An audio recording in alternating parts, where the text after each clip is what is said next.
الإمام الكاذب الأكبر صلى الله عليه وسلم ঐতিহ্যবাহী সিলেট সরকারি আলিয়া মাদ্রাসার কামিল মাস্টার্স কৃতি শিক্ষার্থী কর্তৃক আয়োজিত বিদায়ী অনুষ্ঠানের সম্মানিত সভাপতি, সম্মানিত প্রধান অতিথি, সম্মানিত বিশ্ববিদ্যালয় সম্মানিত গুরুজন, আমার স্বামী উপস্থিত, আমার প্রিয় সহযোদ্ধা বন্ধুরা, আলোচনার শুরুতে আপনাদেরকে আজকের এই অনুষ্ঠানে উপস্থিত হওয়ার জন্য আন্তরিক অভিনন্দন ও শুভেচ্ছা জ্ঞাপন করছি।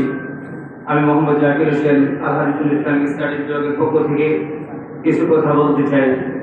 প্রিয় শিক্ষার্থী বন্ধুরা, আজ খুবই দুঃখ ভারাক্রান্ত হৃদয় দিয়ে বলছি, আমরা এমন একটা দিনের মুখোমুখি হব কখনো আমরা কল্পনা করিনি। বিদায় শব্দটা খুবই হৃদয় বিদারক। কখনো কেউ দুনিয়া থেকে চিরতরে বিদায় নেই, আবার কখনো সাময়িক বিদায় হয়।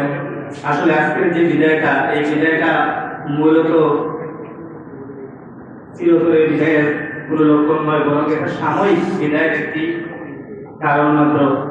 সম্মানিত শ্রোতৃবৃন্দ, কবির ভাষায় আজকে এই বিদায় নিয়ে আমি বলতে চাই, যেতে হবে বহুদূর, তাই এই ছেঁড়া বাঁধন, বিরহ বেদনাতর বন, রয়েছে হাসি আর কাঁদুন। আজ ছেড়ে চলছি সকল মায়ার সুশাসন, সম্মুখে দাঁড়িয়েছি তাই দিতে বিদায়।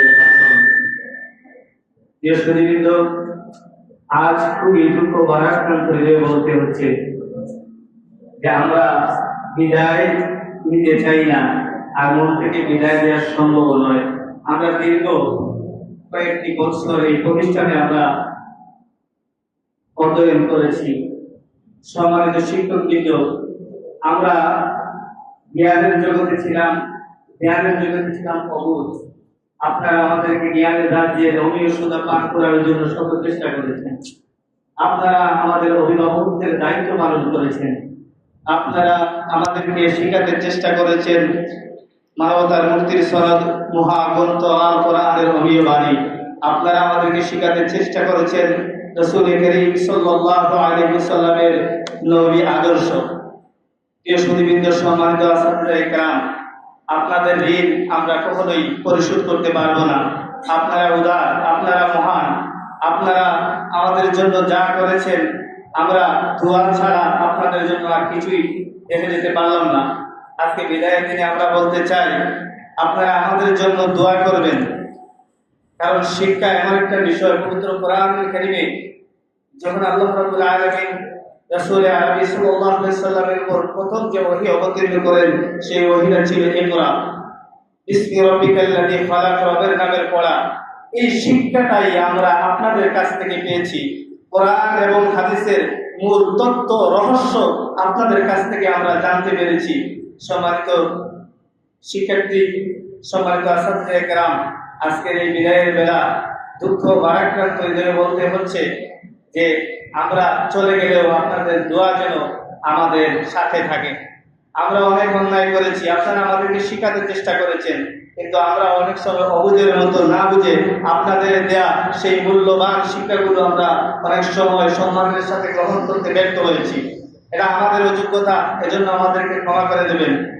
বাবা পিতা মাতা যদি সন্তান ভুল করে, তাহলে বাবা সন্তান হিসেবে পিতা মাতাকে মাফ করে, সন্তানকে পিতা মাতা মাফ করে দেন। ঠিক আপনারা আমাদের বাবার মতো পিতৃতুল্য, আপনারা নিঃস্বার্থভাবে নীরবে নির্ভীতিতে আমাদেরকে শিক্ষা দিতে চেষ্টা করেছেন।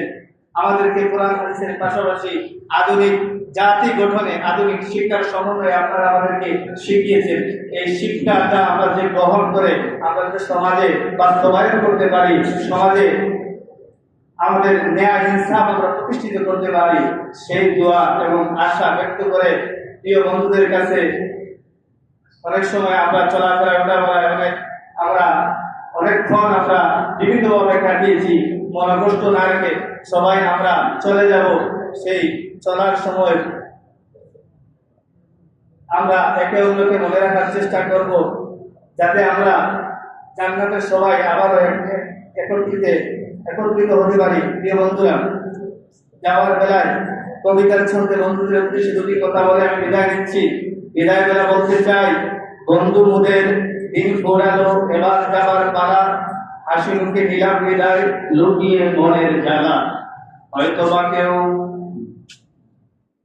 জ্ঞানের আলোয় ভাঙ্গাবে ভুবন, বাতিলের বিনাশে কেউ লড়বে কখন, পথহারা জাতিকেও পথ দেখাবে, আরজি শেষে খোদার কাছে সদা থাকি মোরা দিনের পথে। বিদায় চাই, বিদায় নিলাম, এই তো হলো প্রথা। মনে রেখো বন্ধুরা, আমি অদমের কথা। দোয়া চাই দেখা করো মকবুল মোনাজাতে, আবার যেন দেখা হয় সকলেই জান্নাতে।